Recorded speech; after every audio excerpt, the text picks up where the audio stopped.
بەناوی خۆی بەخشندەی میهرەبان سڵاو لە بینەرانی کەناڵی ئاسمانی پەیام خۆشحاڵم لە بەشی پێنجەمی بەرنامەی سۆراغی مێژوو تایبەت بە دەستپێکی خەباتی سیاسی و چەکداری ئیسلامی لە کوردستان بە ئێوەی بەڕێز و خۆشەویست گەشتمەوە. بەرنامەکانی ڕابردوومان قسەکردن بوو لەسەر سەرەتای دامەزراندن و دەستپێکی بزوتنەوەی پەیوەندی ئیسلامی لە کوردستان. بەشی پێنجەمی بەرنامەکەشمان تەواوکاری ئەو بەرنامانەیە و قسە لەسەر بزوتنەوەی پەیوەندی ئیسلامی کوردستان دەکەین. جیاوازی ئەم بەرنمەیەمان لەگەڵ بەرنمەکانی پێشوو ئەوەیە یەکێکی کە لە دامەزیێنەرانی بزوتنەوەی پەیوەندی ئیسلامی کە لە ڕعیلی یەکەمی ئەو بزوتنەوەی بووە حزوری هەیە لێرە. هەوڵ دەدەین لەم بەرنمەیەدا قسە لەسەر بیرۆکەی وردی دروستبوونی بزوتنەوەی پەیوەندی ئیسلامی لەو میوانە بەڕێزەمان بپرسین و هەروەها تەواوکاری بەشێکی بەرنمەی پێشوش لەم بەرنمەیەدا بۆ بینەرانی بەڕێز و خۆشەویست شی دەکەینەوە. ئەم بەرنمەی ئێمە و ئەم سەکۆیەکە قسە لەسەر بزافی سیاسی و چەکداری ئیسلامی لە کوردستان دەکا سەکۆیەکە بۆ هەموو ئەو بەڕێزانەی کە بەشداریان هەبەوە لەناو ئەو بزوتنەوەیە ڕۆڵ و کاریگەریان هەبەوە دامەزرێنەر بوون و بە ئازادی دەتوان لە بەرنمەکەدا بەشداری بکەن بۆ خستنەڕووی ئەو زانیارە مێژویانەی و ئەو ڕووداوانەی کە لەو کاتانەدا ڕوویداوە و هەروەها ئەو بزوتنەوەیە دروستکراوە بۆ بینەران بخەنە ڕوو. لەبەرەوە ئەم بەرنمەیە لێرەوە من بە هەموو بینەرانی بەڕێز و خۆشەویست ڕائگەێنم هەر کەسێک لەناو ئەم بزافا ڕۆڵی هەبووەوە کاریگەری هەبووە و دامەزرێنەر بووە دەتوانێت لەم بەرنمەی ئێمەدا بەشداری بکات خۆشمان پەیوەندی بە میوانەکانمانەوە دەکەین. ئەم بەرنمەیەمان بە میوانداری هەریەک لە بەڕێزان مامۆستا کەمال دۆڵپەمووی ئەندامی دەستەی دامەزێنەی بزوتنەوەی پەیوەندی ئیسلامی کوردستان، دووبارە مامۆستا عەبدوڕەحمان نەورەسی ئەندامی دەستی دامەزێنەی بزوتنەوەی پەیوەندی ئیسلامی کوردستان بەخێر بێیتەوە بۆ سۆدەی بەرنامەی سۆراغی مێژوو و بە خێراتنی بەڕێز مامۆستا کەمال دۆڵپەمووی یەکەین کە ئەویش یەکێکە لە ئەندامانی دەستەی دامەزێنەی بزوتنەوەی پەیوەندی ئیسلامی کوردستان. مامۆستا کەمال ئەوەی کە من خوێندومەتەوە و ئەوەی زانیاری لەسەر بەڕێزێ هەمە بزوتنەوەی پەیوەندی ئیسلامی کوردستان ئێمە لە بەشەکانی ڕابردوو شاباسمان کرۆ و مامۆستاش لی دواوە، بەڵام ئەوەی کە من لە زانیاری لە بەڕێزی بیسوومە بەر لە ساڵی 1970 ئێوە ئەندازەیەک وەکو ئەڵێ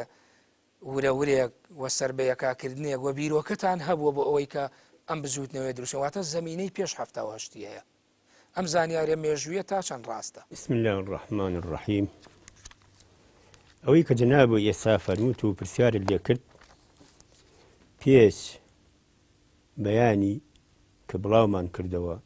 1970 لە 1970 ئێمە خەریکی بووین. ئێمە چەند برایەکی خۆشەویستی تێکۆشەر کە پەیوەندیمان بە یەکەوە بوو و توێژێکی کامڵی پڕمان هەبوو کە بتوانین ئەم بزوتنەوەیە ترۆقی پێبین بۆ ئەوەی بتوانین پەلبەهاوین بۆ شوێنانی تر و ئەم شتە بە خەڵکێکی باشی ئیماندار بناسێنین. یەکێ لەوانە کاکە حاجی ئەحمەدی حاجی عەبدوڵای دەلاک هات بۆ لام کە لە شۆڕشی ئەیلول کۆتایی پێهات هات بۆ لام وتی برای ئازیزتم فەرموو و کاکە حاجی، چونکە وەختی خۆی لە بزوتنەوەیەکی سۆفیگەریە ئاشناییمان بە یەکەوە پەیا کردبوو. وتی من شتێک هەیە حەزەکەم پێو بڵێم، بەڵام پێشێکی باسی حەزەتی شیع عوسمانی کرد. وتی بەو متووە بۆ ئەوەی عوسمانی سیراجەدین ئەڵبەت سیراجەدین بڵێ ببوورە مامۆستا ساڵی چەند بوو بەگەر ئاماژە بە ساڵ و کات؟ ساڵەکان ناتوان بڵێن لەوەنەی لەوەنا 1970 لە ساڵەکانی 1970 بوو. لەبەر ئەوە وتم فەرموو، وتی پێم وتووە تەنها ئەمنەی جواب بامەوە، وتی حاجی ئەگەر عالمتان لەگەڵا بێ سەرەکەون، ئەگەر لەگەڵتان نەبێ دەستی لێمەیەن، ناتوانن سەرکەون. ئێمەیش ئەوە مامۆستا مەلاحمەی قازیە و ئەوە مەلا نەزیرە و هەندی مامۆستای فەرموو لە قسەکانیە. منیش وتم وەرە سەر ئەسڵی مەسەلەکە چییە؟ تی ئەمانەوێت جوڵانەوەیەکی ئیسلامی دروستکەین. ئەو جوڵانەوە ئیسلامیە بۆ فڵان کەس پارتیە ئەوەی هەیە و حزکە ئەوەی هەیە و یەشێتی ئەوەی هەیە و ئەوەی هەیە بە ئەمش کۆمەڵێکمان هەبێت. ئەم کۆمەڵی ئێمە زۆر جیاوازترە لە کۆمەڵەکانی تروتم ڕاستە. وتم باشە سقلی ئەمەی کە تۆ باسیەکەیت هیچی بۆ کردووە؟ وتی نە، تەنها لە من و تۆ و یەک دوانێکی تر نەبێ. وتم ئەمە سەرەتایە دەست پێیەکەی؟ وتی بەڵێ. وتم کاک حاجی هەموو شتە سەرەتاکەی سەختە، ئەبێ زۆری وریابی و لە کۆڵینوێکی وردی بۆ بکەین. ئەگەر بۆی نەکەین بە مەنای هەوەی سەرکەوتوو نابین. چونکە ئیسلام بەحرێکە، چەنە بۆی بڕۆی ناچیتە بنکەکەی. ئەمەنە قوڵە، ئەمەنە دەوڵەمەندە. مانای لە ناو ئەم هەموو ئەحزابانە کە وەکو حوت دەمیان کردوێتەوە ئێمە بتوانین ئەمە بکەین و سەرکەوتوو بین بە چەند کادری لێهاتووی پێشکەوتووی ئیسلامی ئەتوانین ئەمەنە ئەنجام بدەین. ئەگنە بەمە نابێ ناکرێ. ئەمە ئیشی ئینسانێکی مجاهیدی تێکۆشەری خاوەن فکری خاوەن زانست و زانیاریەکی پڕ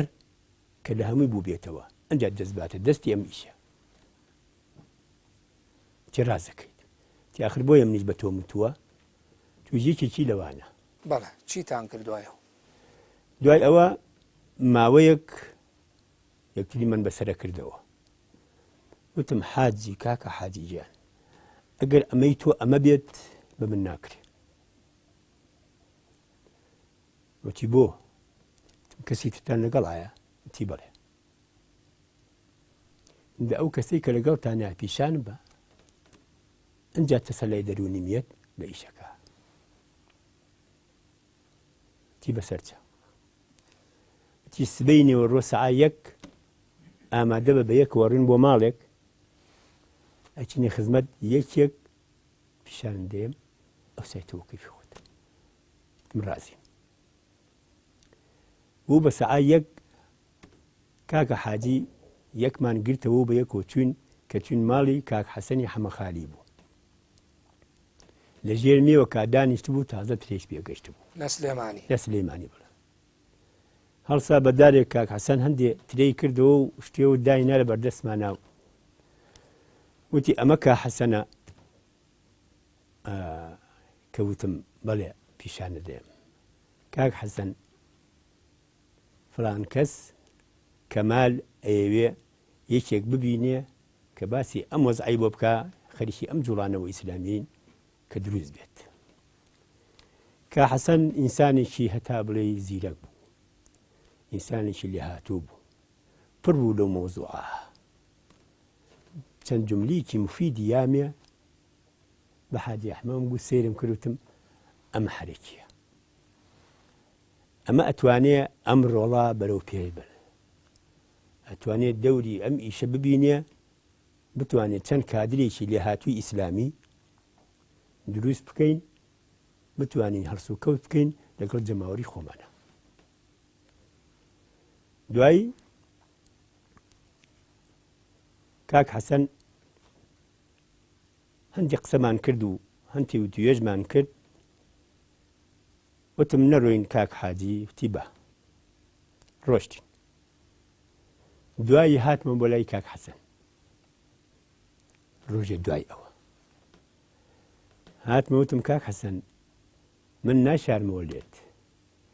ئەمنە هەڵس و کەوت و بەرداوبەردی کوردم کردووە، ئەمنە تاڵی و سوێری و مرارەت و گەرمی و ساردیم دیوە، نەحەق مەگرە کە من بە کاکە حاجی بڵێم کە چەند خۆشەویستم بووە، کە چەند بەیەکەوە بووین بۆ هەندێک کاری دینی، مەبەستم لە کاری دینەکە سۆفی گەریەکە بوو. ئەم ئیشە ئابە و شێوەیە ناتوانێ هەڵسێت. ئیسلامێک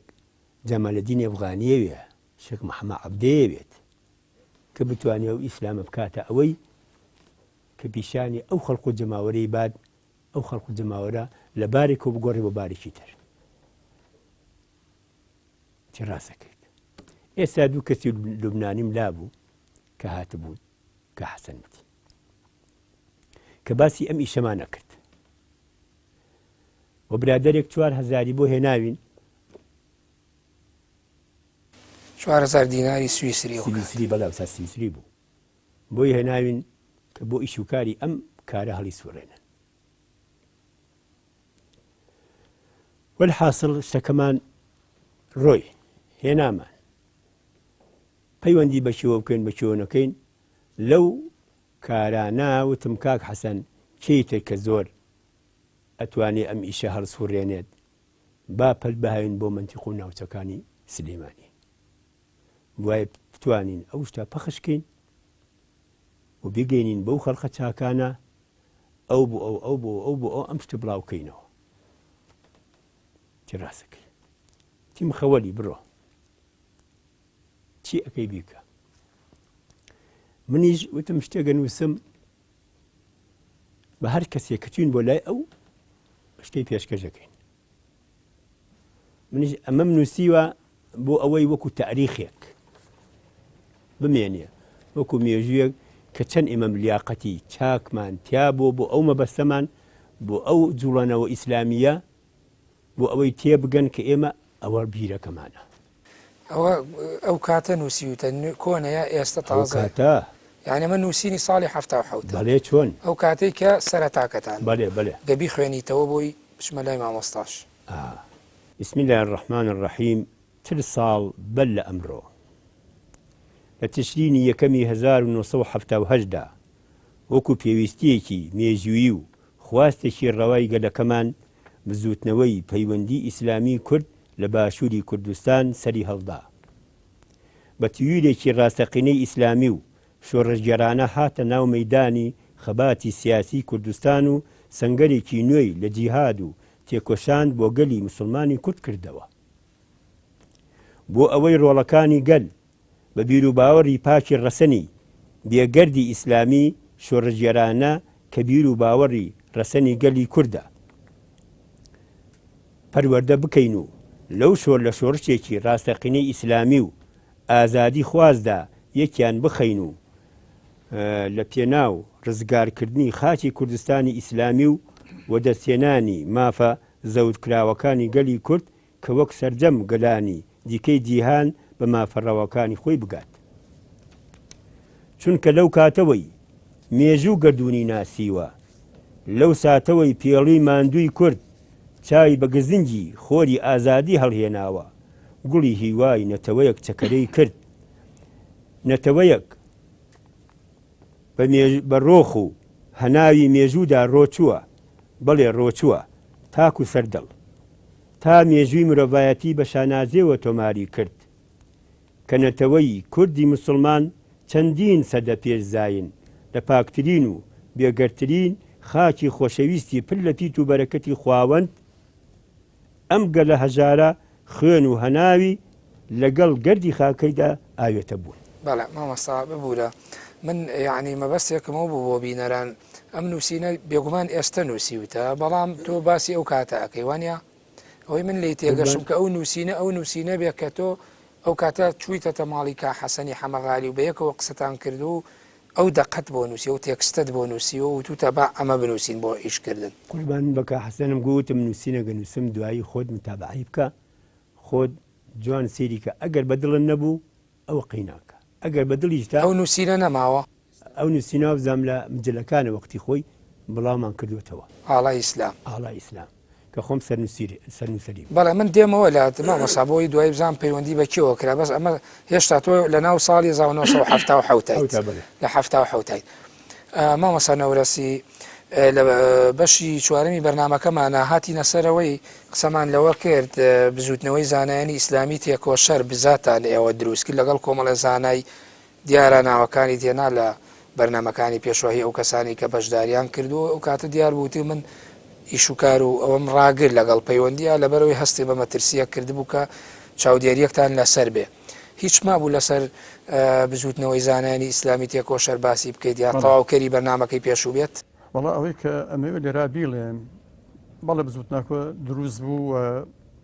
مامۆستا محەمەدی بەرجیمان کرد بە سەرپەرشتیاری ئەو هەیئەتە چەند خولێک دانیشتین پاشان ڕۆژێک لە دانیشتنێکی ترە جەنابی مامۆستا مەلا عوسمانی هەڵبجە خوالی خۆش بێ ئەویش هات و ئامادەی دانیشتنەکە بوو بەڕاستیمە لەبەر مەقامی علمی و کەسایەتی جەنابی مامۆستا بڕیارماندا کە ئەو سەرپەرشتی ئەو کۆبوونەوانە بکات ئەمانە جناوی مامۆستا مەلا عوسمانیش دوو سێ جار وەزان تا سێ جار هات لەگەڵمانە کۆبوو ئاغڵب کۆبوونەوەکانمان لە ماڵی مامۆستا مەلا محەممەدی شارە زووریا بوو لە گەڕەکی ئازادی ئەو کاتە ئەو ئیمامی مزگەوتی حاجی عەبدوڕەحمانی بۆسکانی بوو بەڵێ پاش دوو سێ جار کە هات ئیتر دانیشتنی تر نەهاتەوە بەڕاستی من نەمزانی عیلەتی هۆی کشانەوەی مامۆستا چی بوو تر نازانم ئەڵبێت هۆی زاتی و یا خۆی هەبووە هۆکارێکی هەبووە بەڵێ ئێمەش بەڕاستی ئیدامەماندا بە بکاری بزوتنەوەی زانایانی ئیسلامی تێکۆشە تا ماوەیەکی تر ئێمەش بەحەقەت پاش چەند خولێکە دانیشتین لەبەر هەندێ هۆی زاتی و مەوزوعی ئەو ڕۆژگارە ئێمەش کۆتاییمان بە چالاکی هێنا لەو بزوتنەوەی زانایان یانی زانایەکان شتان وەستان بەڵێ ئەو کارشمان وەستان بەڵێ دوای ئەوە کە ئەو کارەمان وەستان من ئەلبەتە ئەو مامۆستا بەڕێزانە هەر کەسە لە منبەری خۆیەوە لە میحرابی خۆیەوە بەڕاستی هەر بڵندگۆیەکی ئیسلام و بڵاوکردنەوەی مەفاهیمی ئیسلام و تێگەشتن لە ئیسلام و کارکردن بۆ ئیسلام و دینداری بوو دوای ئەوە منیش جاروبار لە هەندێک مناسەباتە قسەمە کرد یانی وەکو تاروشتە بۆ سفەتەی من مەسئولی شعبەی مەساجدی ئەوقاف بووم بۆم هەبوو لە هەر شوێنێک قسە بکەم لە پرسەی خزمێکە لێ دەیەک لەم دیانە ئێترافی شار من لەوێ لە پرسەکە مامۆستای مزگەوت منی ناسان بە خەڵکەکە و کە فڵان کەس داواکەین وتارێک بداتەوە ناوی گوندەکە ئەگەر کانی گۆمەی ئێستا نزیک سلێمانی نزیک سلێمانی خەڵکێکی زۆر هاتبوون بۆ پرسەکە لە سلێمانی و شخصیاتی هەمە زۆر لە هەمە بیر و باوەڕێکەوەمانە و کاتەش کاتی جۆش و خرۆشی کاری چالاکی یەکێتی نیشتمانی بوو بەرحاڵ من باسی هەندێک مەفاهیمی ئیسلام و ئەو کاتە مارکسیەت و ئەمانە هاتە ناو قسەکان و باسی عەزەمەتی ئیسلامم کرد دوای ئەوەندە پرسیاریان لێ کردم پرسیارەکان تقریبان تا نازەیەکی هێن بوو بە خەتەر بوو ینی یەکی هەڵساوتی مامۆستا ڕێی جەنابتان چییە بەرابەر بەم شەڕێکە لە نێوان عێراق و ئێرانایە کاملا شەهیدن ئێمەش ئەوەنەمان زوڵم و زلت دی بوو وەکو میلەتی کورد لە دەست ڕژێمی بەعەس وتم من وا ئەزانم هەر کەسە لە سەنگەری بەعسا بکوژرێت و لە پێناوی قەڵای بەعسا و لە پێناوی دەسەڵاتی بەعسا بەڕاستی من بە شەهیدی نازانم ئەو قسەی لەو ڕۆژگارە حتا ئەوەشم وتم ڕێیەکەوی لەوانەیە هەر لە مەجلیسا کەسێک هەبێ قسەی من بخاتە دوو توێی نانێک و بیگەینە بە شوێنی خۆی بەڵام ڕاستێکی ئەوەیە من وەکو قەناعەت و مەبدە باوەڕم بەوەیە کە ئەوەی کە لە سەنگەری بەعسا بکوژرێ و بەرابەر بە هەر جهاتێک من بەوەی نازانم بکەشم من ئەزانم لە ئاگری دنیاوە چ بۆ ئاگری قیامەت ئەمە ساڵی هەشتا و چەند بوو هەشتا و دوو بوو ئەوائیلی هەشتا و دوو سەرەتاکانی ساڵی هەشتا و دوو وڵاتی لەو سیاقان دێشتم وت بەڵێتر من پرسەتەوە و پاش چەند ڕۆژێ من گەڕامەوە بۆ سلێمانی ڕۆژێک ئەو کاک حەسەنی حەمەخالی کە جەنابی مامۆستا کەمال ئاماژەی پێ کرد هات بۆ لام هات بۆ ئەوقاف دانیشت و وارڕێکە لەو کاتاکە ئەو هات کەسێکی لێنە بۆ ژوورەکەم باسی ئەوەی کردوتی لەم ڕۆژانە تۆرە شوێنە وتارت داوتم بەڵێ ڕەوەڵا پێم وت کە لە فڵان شوێن وتارم داوتی قسەی زۆر خەتەر ئەوەت کردووتم وڵایترەوەی کە ئیسلام وایە من باسی هەندێک حەقایەتیان لێ پرسی و منش ڕاستەکەی ئەو شتانم وتووە کە ئێتر خەتەر هەر لێوان من وتومە بۆتان هەیە کەسێک کە بەناو ئەیەک بێ قسەی من خاتە دوو توێی نانەوە بیگەینە بە شوێنی خۆی بەڵام ئەمە ڕاستی سەرنجام وتی فڵان حەزەکەم بتبینم و لەکوێ بتبینم باشە کە هەر خۆمان بینەمانێت وڵای باشترین شوێن هەر ماڵەوەیە ئەو کاتە من ماڵم لە گەڕەکی بەختیاری عنوانی ماڵم دایە وەڵا پەیدا بوو کاک حەسەن هات وتی فڵان ئێمە بزوتنەوەی پەیوەندی ئیسلامی کە تۆش ماوەی کارت تیا کردو ئێمە هەر ئیدامەمان پێداوە نەمان وەستا منیشم زانی کە کارەکان هەر بەرداوامە چونکە جەنابی مامۆستا مەلا عوسمان کات لە یەکێ لە خولەکانی بزاتە باسی کردوتی بزوتنەوەی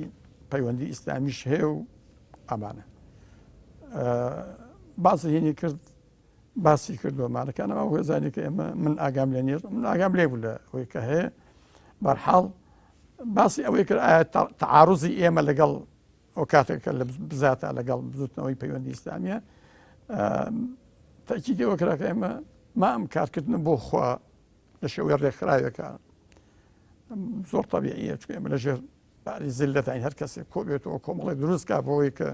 لە بەرابەر ئەم ڕژێم و دەسەڵاتە بوەسێ و هەوڵبا بۆ بەرزکردنەوەی وشەی پەروەردگار و کەلیمەت الله ئێمە پشتیوانی لێکین هەر کەسە بێت کاتە تۆ دوایەوەی کە زانایانتان دروست کرد بزوتنەوەی زانانی تێکۆشەر کە ئەویشتان وەسان دووبارە هاتنەوە پەیوەندیت پێوەکەنەوە بۆ پەیوەندی بەڵێ وڵاتە دوایی ئێمە تقریبان دەستمان کردەوە بەکار و فعالیت بەڵام ئەو کاتە من دەورانی گەنجی و لاوی بوو دەورانی شات و قووەت بوو بە حەماس و ڕۆح گیانێکی تازە و دووبارە دەستمان کردەوە بەکار دەستم کردەوە بەکار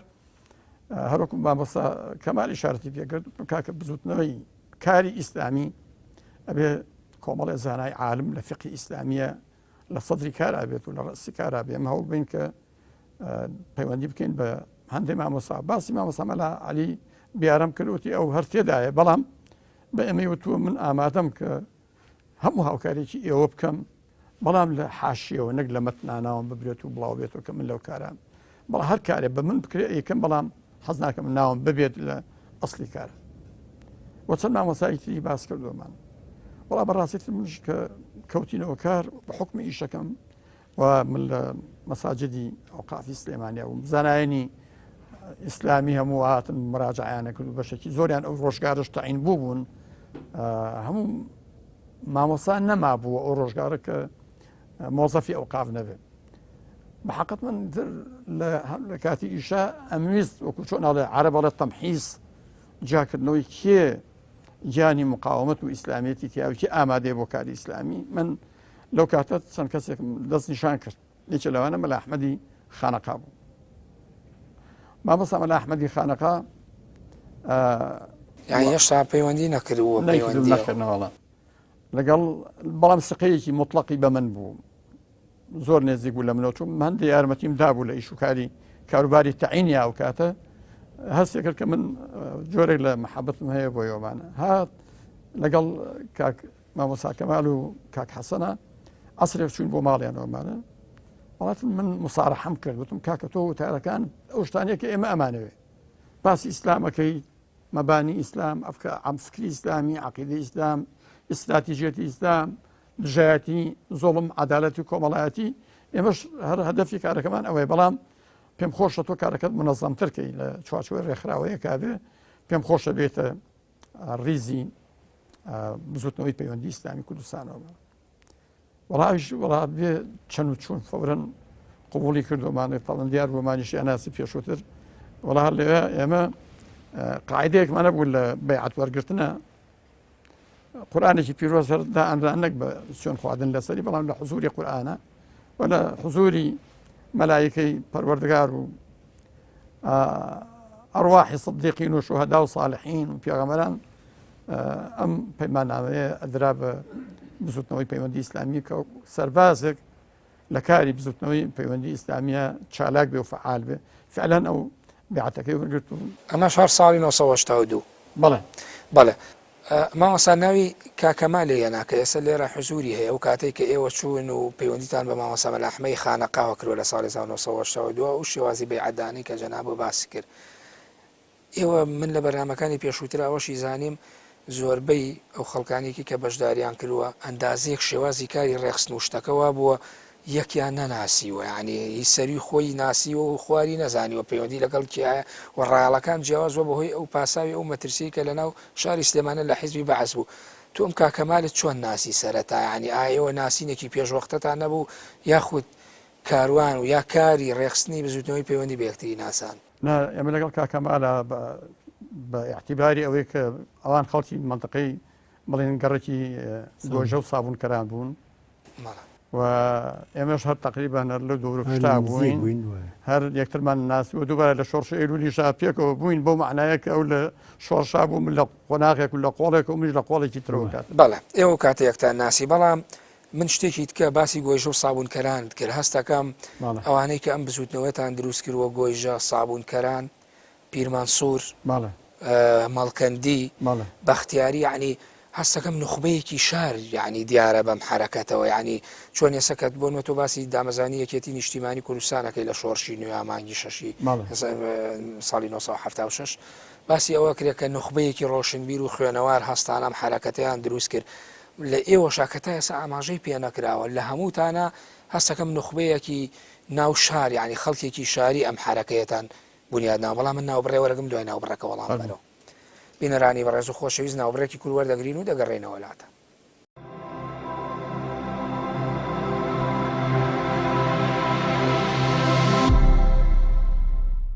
دووبارە سەڵاو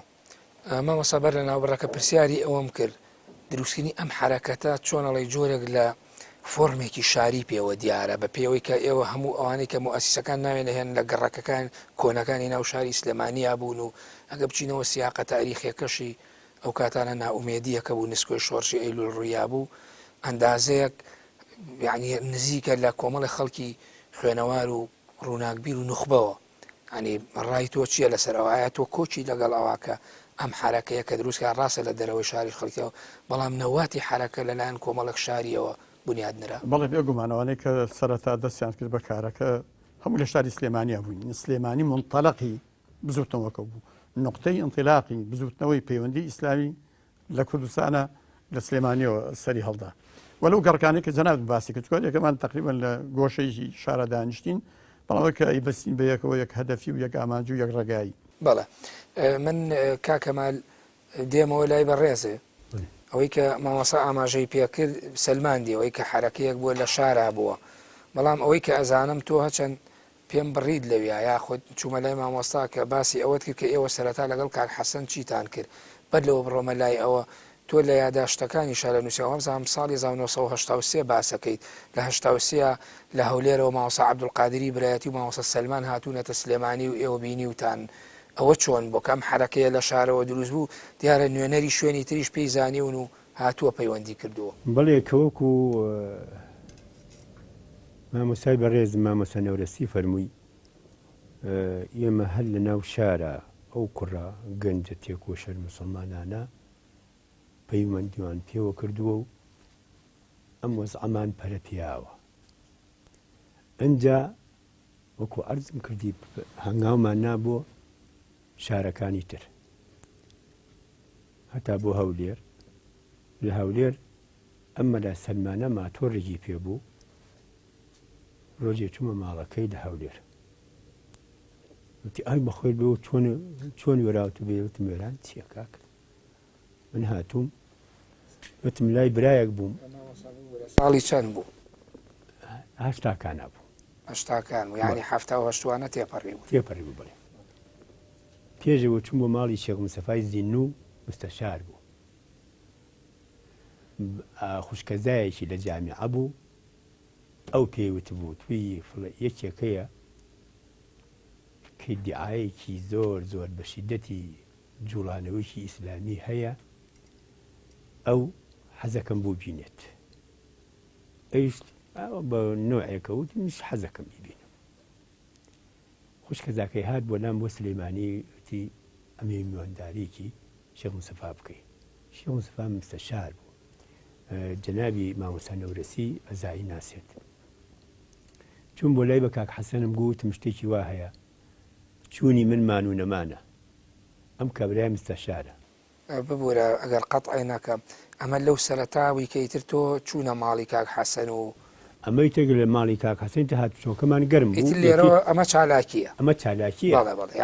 نزیکمان کردەوە بەڵێ یەکتریمان بینی تێ هەموو ڕۆژ یەکتریمانە بینی بەڵێ لەناو ئەم چالاکیانە تۆش لەناو ئەم چالاکیانە کە ئەوم کرد ئەنجا کە باسی هینێ کرد مامۆستا سەلمان و قاری برایەتی لۆ چوون بۆ لای مامۆستا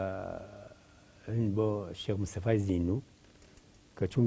خەڵقێکی زۆر لە دیوەخانەکە دانێن کلی خۆماوەش من باشە مەقابلەوە شتی وا بڵێن بە ئەم پیاوە لێی دانیشتم خەڵق ڕۆی وتم قوربان من ڕەنگە کاری تایبەتم هەبێت ئەمەوێ چایەکم بە جەناب بکوێ وەڵام چاو پێکەوتنەکە شوێنی تایبەت ئەوێت ئەمە لەکوێ ئەمە لە هەولێر بەسەر چاو بە ئەم یەک دوانە بڕە لە خزمەتدا باشە قوربان کە ڕۆی ژوورەکە بوو لەولاوە چوونە ژوورەکە کە چوونە ژوورەکە ناوی خوشکەزاکەیم هێنا وتم ئەو پێی وتوم کە بە خزمەتی جنابە بگەم چونکە جناب یەکێکی لە شەخسیاتە کەسایەتیە بەناوبانگەکانی ئەم منتیقەیە بۆیە هاتمە خزمەتێ پێوەڕا بگەێنم کە ئێمە خەریکی جوڵانەوەیەکین ئەم هەموو چەکانە کە هەڵی واسیوە هیچی چەکی ئیمان نییە ئەمەوێ هەر هەمی بێ بە چەکی ئیمان سەرسام بوو کابرا مستەفادیوە تیمە بەسەر چییە؟ تیمە بەستم ئەوەیە تۆ لە بنەماڵەیەکی ئاینی پیرۆزیت ئەبێ شتەکانیشی وشەکانە هەڵوێستەکانە ڕۆشنەکانە قسەکانە ئەوانەیە دەوروبەرن هەر ئاینی بن و پیرۆز بن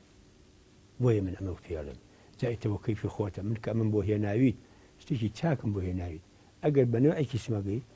ئەوە بخەرە ئەو بەرامبری دیوارە چ چەکێ زۆر ریزیە بەو چەکە شەهیدم کە ئەوەی شم کە بۆ هێناوی لەسەر سیقەی ئەو خوشکە زایەت کە تۆ ئینسانێکی باش و بەڕێزی لە لامان و لە منتیقەکەیشە هەر باس دەکەن ئەمانەیە بەو بەڕێزیە لە خزمەتتا بن و تێتی بگەێنم وەریشی ئەگریت پێت قبوڵە هەر بەڕێزی لامان پیشە قوڵە هەر خۆشەویستی لامان نەگەڕمە بۆ شوێنی خۆ تۆزێ ڕاما و جار خۆ دەمازانیت وتم بڵێ تمێم کە پەیوەندی بە یەکێوەکەین خوا بەولاوە زیاتر و خۆمان ناڵین کە بزانێ چونکە میشە قورسە ئەم میشە قورسایەکەی ناخین سەرشانی یەکێک با لە سەرشانی خۆمان بێ قوربان ئەگەر پێت باش بوو ئەوە لە خزمەتای ئەگەر پیشێ چاک نییە لەبەر مەکانی خۆتوە من مستەشارێکم و ئەوم ئێمە ئەمانەوێ ئەو ئیش و کارانەی کە ئێستا ئەیکەیت سبەینێ ئەمەد وەرگرت دوو سبەی هەنگاوێ بنی کەوتیت ئەمری خوا و کرد شەهیدیت چونکە تو بۆ خوای دەکەیت چ ڕاستەکە بەس مەجالمەیت شێخ عومەری برام سبەینێ ببینم پرسوڕایەکی پێ بکەم دوو سبەی وەرەوە بۆ لامان مەسەرجە ئەوە نەوتی وتم زۆر سپاسی ئەو شعورە دەکەم من ئەزانم تۆ ئینسانێکی بەڕێزی لام من ئەمانەی کە تەسلیمی تۆم کرد بە ئامانەتی خوایە تەسلیمی تۆم کرد لە بینی خۆم و خۆتای بۆ ئەرزا بچێتە خوارەوە دوو سبەی لە خزمەتتە چاک هەڵساوتەم لاولایەک من ماچ کرد و خوابیز و ئەنجا چوم بۆ ماڵی مەلا سەلمان ماتۆڕێکی لە حەوشەکە هابوو وتم هەر باشە تارەچینیت فمە سەمان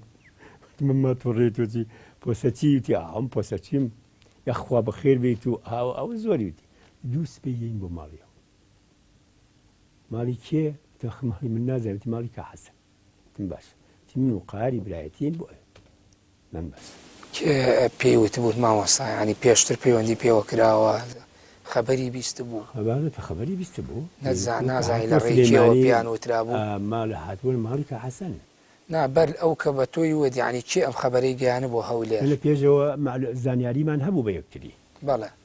ینی عەلاقەی ناڕاستە و خۆتان هەبوو هەمان بوو بەڵام ویستم هەر سەرێکی بەم وەکو بەسەرکردنەوەیەک بەسەری بکەمەوە نەک ئیش و کارێکی هەبێت میش و کاری هەولێرتان چێ کرد وڵا گەنجانی هەولێر و لاوانی موسڵمان هەمومان کۆ کرد و قسەمان بۆ کردەوە بەدڵ ئێوەیە هەمووی بەس ئەمانوێ سەرێ بین لە ئەو دیو بزان ئایا وتوێژی ئەو دیو بە دڵمانەیاننا من کەیف خۆتە ئیتر ئەوە بوو کە حەسەن نیوەڕۆ بوو بۆ دووسبەی هات لەبەر لەوەی بیتەوە وەلای کە حەسەن ئایا تۆ دوو ڕۆژ دوایەوە چیتەوە بۆ لای ئەو شێخ مستەفا قوربانەوەژ ئاخر بۆ کە هاتم وەلای کە حەسەن شتێکی وایە شێخ مستەفام بینی وعدی دوو ڕۆژی بۆ داناوم ئەبێ بچمەوە بۆ لای تی دەستی خۆش بێ چاکە وتم قال هینە مامۆستا سەلمانیشم دی وعدیاوە کە ئەویش دووسبەی بێتەوە بۆ لای جەنابە بۆ ئەوەی سەفەرێکیان لەبەرە بچن بۆ لای مامۆستا بەرزنجی و جەماعەت وتی باش ئیتر ئەوە بوو من دووسبەی گەڕامەوە بۆ لای کاک شێخ مستەفا کە چوومەوە بۆ لای کاک شێخ مستەفا لە لەندەن بوو لە ئەوروپا بوو تازە هاتبوو بۆ لای پرسی بۆ کردبوو بە براکەی هاتن و توێژێکی درێژمان بەیەکەوە کرد وتم کاکە شێ عومەریان ئێمە ئەمەی کە لە کوردستانە هەڵقوڵاوە ئەمە نوێ نییە خۆی کورد بەنەتەوە موسڵمانە ئەمەی کەمە ئەمانەوێ ئەمە بدۆزینەوە وەکو شێر چۆن لە بێشەیەگێتە دەرەوە ئەو میلەتە زیاتر ئەحیاکاتەوە ئەو میلەتە زیاتر فەرەحی و خۆشی دروستکا بۆی نەکوەکو ئەم ئەحزابانە کە هەیە میلەتی کورد ئەحزابی ناوێت چونکە قەومە لەبەر ئەوەی ئیسلامی وەرگرتووە مانای کە ئیسلامی وەرگرتووە ئاوا ناکەوەکو ئێستا بە جەناب تێڵم ئەوە بە تێر و تەسەلی بە دەرونی بە مێشک بەمانەوەری نەگرتووە ئەمە ئەمانەوێ چەند برایۆک و جەنابتان ئالەم هەولێرا شت بن ئالەم هەولێرا بتوانن پەل بەهاون ئەو خەڵقە بەسەرکەنەوە ئالەم ڕێگەیەوە ئەم ڕێگەیەوە لە ڕێگەی لا ئیلاهە ئیلا الله کە سەرکەوتنتان سەوگەریی گەورەیە خەڵق زۆری پێخۆشە و فەرحی پێ جوابی چی بۆ وەڵامیان وتی بەسەر چاو بەڵام بە شەرتی خۆت نەبێت کەسی تر نەزانێت مانگی دوو جار پەیوەندیمان پێوە بکە لە شاری هەولێر لە شاری هەولێر مستە شاریش بوو وتی کێش هەیە کە لە هینە ناوی چییە لە سلێمانیا لە هەولێر ئێوێ وەرەقی بۆ بکردوە کە نەبێ بە ئاسکە دوایی مامۆستا ئیسفاتتان لێکرد لەم پیاوە دەست ڕۆیشتووە زۆر دوای پەیوەندی لەگەڵتانە هەوو بەڵێ هاتە دەرەوە مامۆستا نەورەسی معلوماتە ئەزانێت بەڵێ ئەمە طبعا شێوازێک بوو لە چالاکیەکانی ئێوە لە ڕێگەی ئەوەی کە ئەچوون داوای خەڵکتانە کرد بە فەردی و قسەتان لەگەڵا کرد مفاتەحەتانە کرد بەڵێ منە چمۆ لای مامۆستا نەورەسی تۆش باسی چالاکیەکانی کرد کە دەستان پێکردەوە باسی لەوابووی مامۆستا ئەحمەدی خانەقات کرد باسی ئەوەمان کرد کە ئێوە حرەکەیەک بوون حرەکەیەک لە شارەوە ئینتیلاقی کرد ئایا جگە لەو چالاکیانەی کە پەیوەندیتانە کرد بە خەڵکەوەتان هێنان بۆ ناو پەیوەندی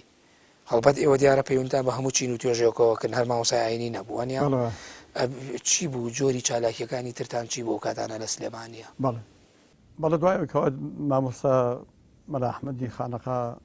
پەیوەندی کرد بە حەقەت پێشتر باسم کرد کە مامۆستا مەلا عەلی بیارە کە عالمێکی گەورە بوو خۆی بەمانی وتبوو کە حەزەکەم لە مەتنا نەبمێ لەسەر و خەڵ بناسە لە حاشیەوە من هەچێک ئێوە پێتان خۆش بێت لەگەڵتانە بەڵام بە حەقەت من بە حکمی ئەو دۆستایەتی و مەحەبەتەکە بوو سەراحەتەن لە سەردانێکە کە ها بۆ سلێمانی پێم وت کاکە پێم خۆشە مەسەلە حەی عەلە سەڵات کارە بۆ خوا بۆ ئیسلام و بۆ دین زۆر طبیعیە ئەسەر کەسەگە جەنابەت لە هەیەتی عولەما بگات باسی ئیسلام کە زۆر طبیعیە چکە ئیشی خۆتە بەڵام پێم خۆشە لەم ئیشا بێتە ناو ئەسڵ ئیشەکەەوە بیتە مەتنی کارەکەەوە وڵا فعلەن ئەوەی دوای مەلا ئەحمەدی خانەقا مەلا عەلی بیارە بەڵێ قبوڵی کردو ئەم جۆرەشتانە بەرحاڵ ئێمە چالاکیەکان وەکو جەناب باسی کرد پەیوەندی بە خەڵکەوە بە ئەفرادەوە مەسەلا لە سلێمانیا پەیوەندیمان کرد بە خزم و کەسوکاری خۆم کە لە ئاخیر شەهید بوو خۆی و کوڕی شەهید کاک تایر مەلاکەریم بابان ئەوە یەکێک لە برادرە خۆشەویستەکان کە هەر پوزاشم بوو ئەومان داوت کرد هەر لەو دەوروبەرە هەر لە هەروەها مامۆستا شەهید ئازاد برسنجی کە لە ئاخریاوی شەر شەهید بوو لە ئاخریاوە هاتنە دەرەوە پاشۆی کە ئێمە چوونە دەرەوە ئیعلانی جوڵاوانەی چەکداری بزوتنەوەی چەکداریمان کرد ئەوانە پەیوەندیان پێوە کردین هاتن جگەلەوە ئێمە لە کار و فعالیەتی ترابووین بۆ نمونە حەزەکەم هەر لە سیاقی ئەم مەسائلانە جۆرێک لە چالاکی ئێمە بەیان کەم ئێمە ناوبەناوێک لە مناسەباتی جۆرا و جۆرە حکومەت و دەسەڵات مەسئولینیان یاعلان داوایان کرد کە داوایان کرد لە وقاف کە عولەمای دینی منتیقە هەموو کۆبنەوە لە سلێمانی لە ساڵی 1970 بۆ نمونە کۆبوونەوەیەک داوا کرا لە هەموو زانایانی سلێمانی بە قەزا و ناحیەوە هەموو هاتن بۆ سلێمانی لە قاعی مزگەوتی گەورە لەوێ کۆبوونەوە بەڵێ لەو دەوروبەرەشە چالاکی خەڵ دەستی پێکرده بوو بۆ نمونە مزاهرەی ئافرەتان و یانی کاڵم تەلەبەی مەکتەب و هەروەها مزاهرەی ناڕەزایی زۆر شەوان مەسەلا پێشمەرگە هاتن مزگەوتەکانی قەراغی شار ئیسفادیان لە بڵندگۆی مزگەوتەکانە کرد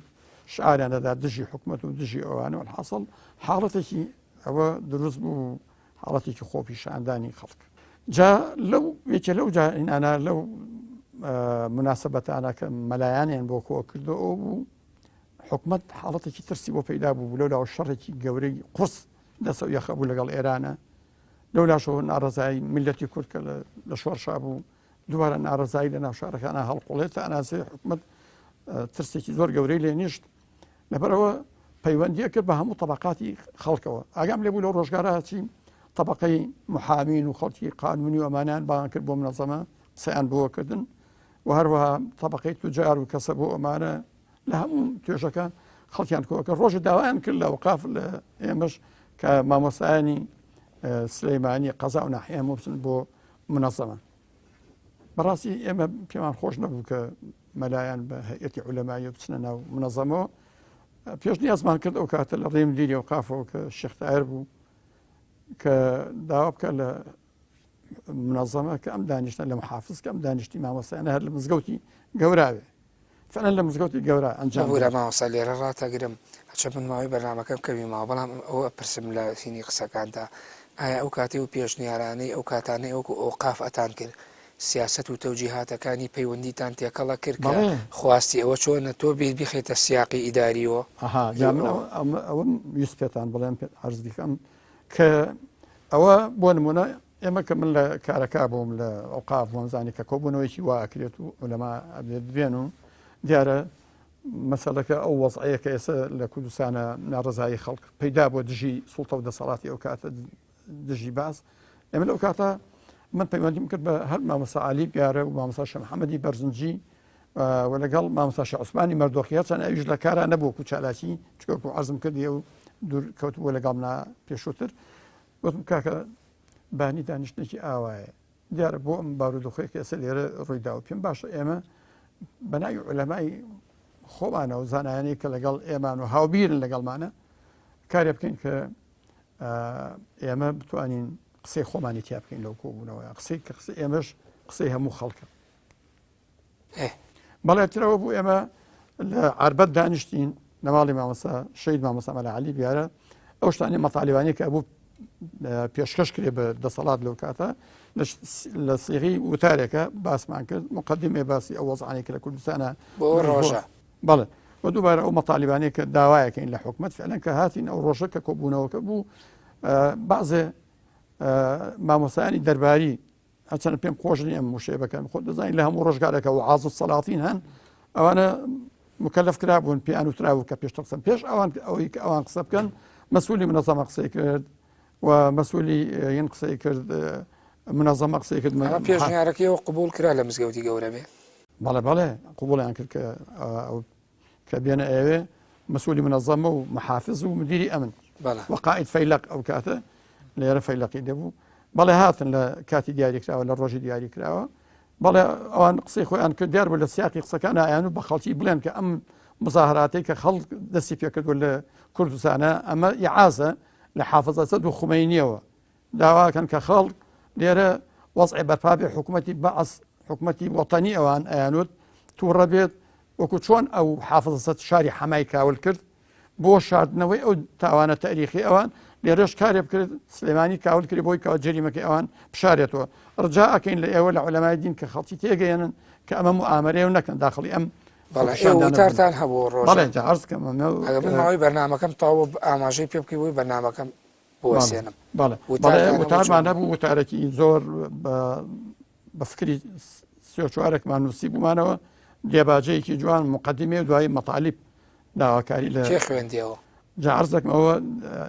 بێشا مەسەلەکە بۆ تەواو نابێت خوێندیەوە چونکە پاش ئەوەی کە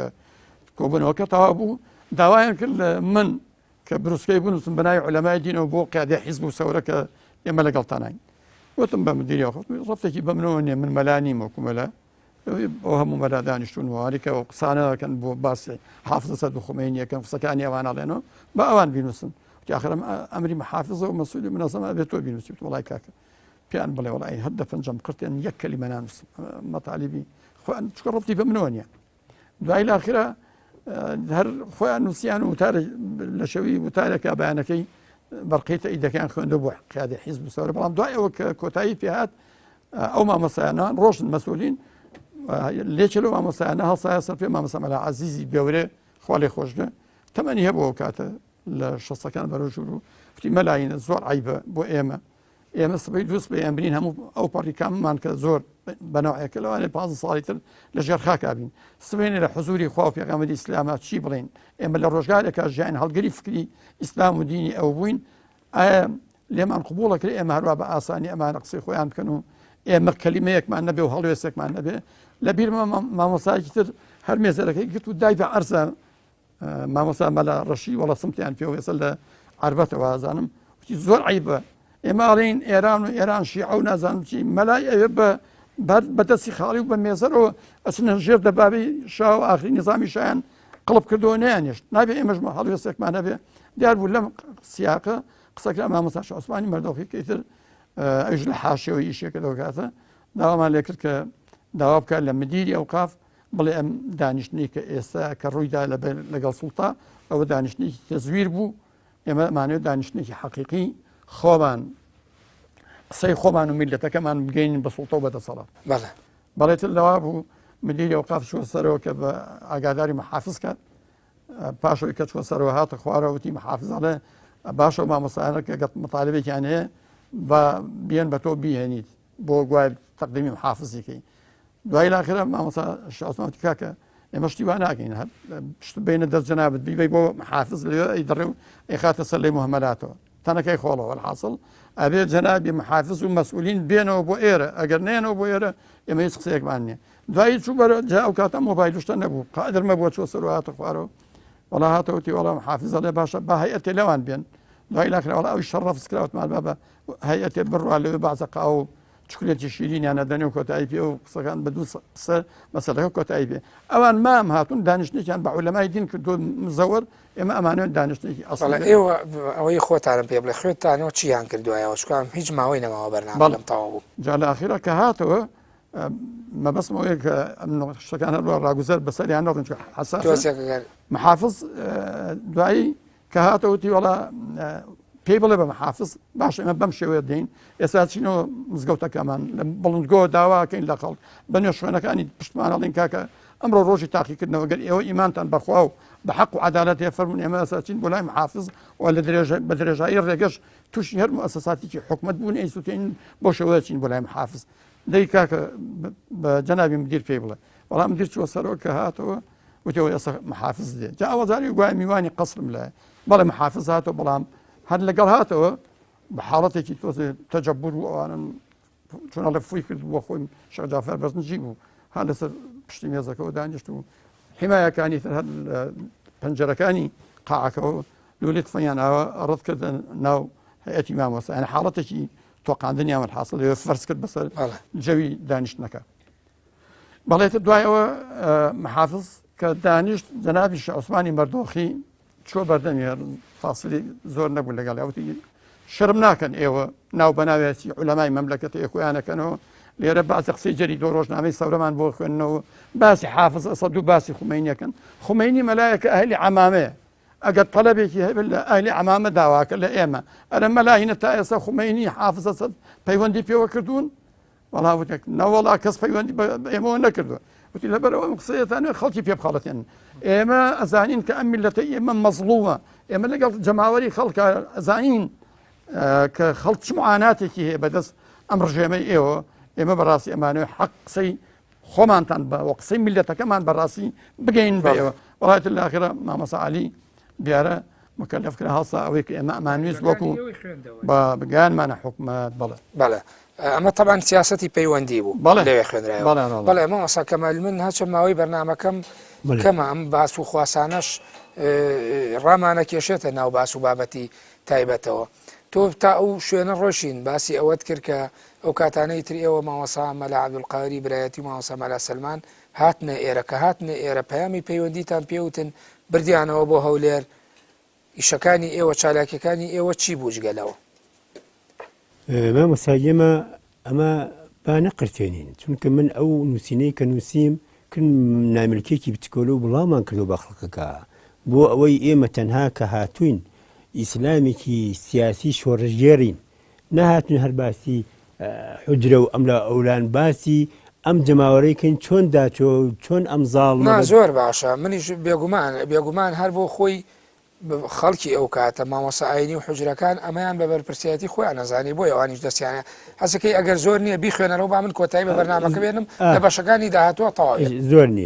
زۆر نییە بخوێنجا لەبەرەوەی ئێمە ئەمە کە ئەمە نووسی بۆی خەڵقێک وا تێ نەگات ئێمە هەر خەریکی دەرس و دەورین خەریکی شۆڕشێکین بتوانین بنەبڕی ئەو زاڵمە بکەین کە ئەمڕۆ دەستی وەشانوە لە کورد بەڵام بە پاشخانی ئیسلامی و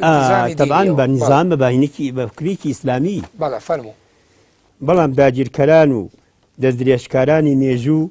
هەموو کات گورزی نامەردانەی خۆیان دەست بەم گەنە موسڵمانە وەشاندووە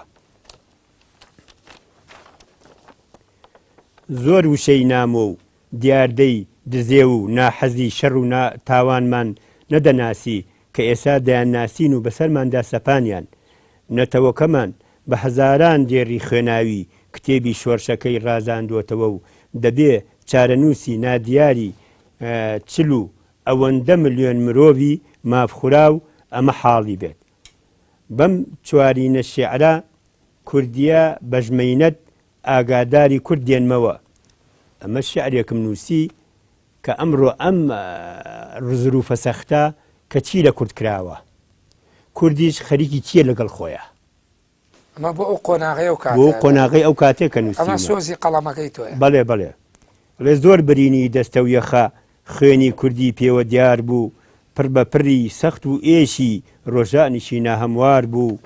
مێژووی دنیام پەڕەپەڕە هەڵدایەوە دەرگای خۆی بۆ خستمە سەر پشت نەمدی دێڕێکوان نووسرابێ بڵێن وە کورد برای خۆی کوشت ئالەو کاتە سەختەدا کە باسی گۆڕکراو وەک ئاو خوێنی ئەڕشت و بەسەر لاشە و هەزاران کە لەسەری کووردا ئەڕۆیشت و بێباکانە گوێی نەئەدا ئەوەی ئەوان کردیان بە کورد هێشتا نەتەتەر و مەغۆلەکان پەیان پێ نەبردووە ئالەو کات و وەختە سەختەدا بزوتنەوەی پەیوەندی ئیسلامی کوردیش بەرنامەی ئیسلامی کردبوو بەسەر مەشقی خەباتی خۆی لە پێناو بەدیهێنانی ئاماندە پیرۆزەکانی کە گەورەترینی ڕزگارکردنی گەلی کورد و خاکی کوردستان بوو لەدەست ئەو زاڵمە خوێن ڕێژە بزوتنەوەی پەیوەندی ئیسلامی لەو بڕوایەدا بووە کە هیچ بەرنمەیەک بە ئەندازەی بەرنمەی ئیسلام ناتوانێت خۆی لەگەڵ دابوو نەڕێتی کوردەواری بگونجێنێ چونکە گەلی کورد یەکێکە لەو گەلانە کە لە دێر زەمانەوە کە زۆر بە شانازی ئاینی پیرۆز وەرگرتووە و کردوێتی بەسەر پشک لە هەموو بوارەکانی ژیاندا چونکە ئاینی پیرۆزی ئیسلامە بەستی زۆر گرنگی لە فەرسەفەی ڕابەری خۆیدا هێناوە وەک ئەوەی ڕێبەر لە خزمەت خەڵقدایە نەک خەڵق لە خزمەتی ڕێبەردا ئەمە بووە هۆی ئەوەی نەتەوەی بڕواداری کورد ئەویندارانە ئاینی پیرۆزی ئیسلام وەرگرێ و بە دڵ و بەجان خزمەتی ئیسلام و فەرهەنگەکەی بکات ئیمام محەممەدی غەزالی فەرمیەتی فەرهەنگی ئیسلامی لەسەر چوار کۆڵەکە دامەزراوە سییانیان کووردە یەکەم زانایانی ئامیدی دیاربەکر دووهەم زانایانی شارەزووری سێهەم زانایانی دینەوەری کەماشانی ئەگەر خوا زانای ئەو سێ هەرێمەی نەبەخشایە فەرهەنگی ئیسلامی وە خۆی گەشەی نەدەکرد بزوتنەوەی پەیوەندی ئیسلامی کورد لەم سەرچاوە گرنگانە بێ ئاگا نین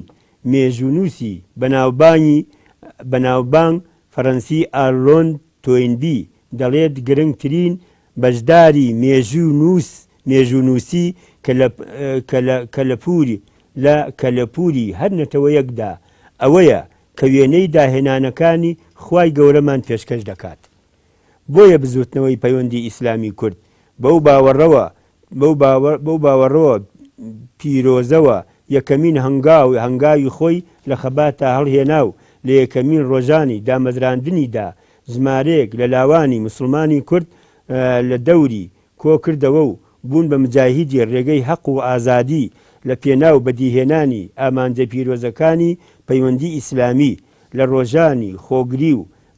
بەسەدان داستانی تۆمار کردووە و گەورەترین زەربەیان لە دەستەی لەشکری دوژمندا هەروەها لەم ڕێگەیشدا ژمارەیەک لە فەرماندە و پێشمەرگە گیانی پیرۆزی خۆیان کرد بە قوربانی. بەڵێ سپاس ئەمە بێگومان ئەمە کە نووسیمان خەڵقێک واتیە نەگات کە ئێمە هاتوین بۆیە هاتوین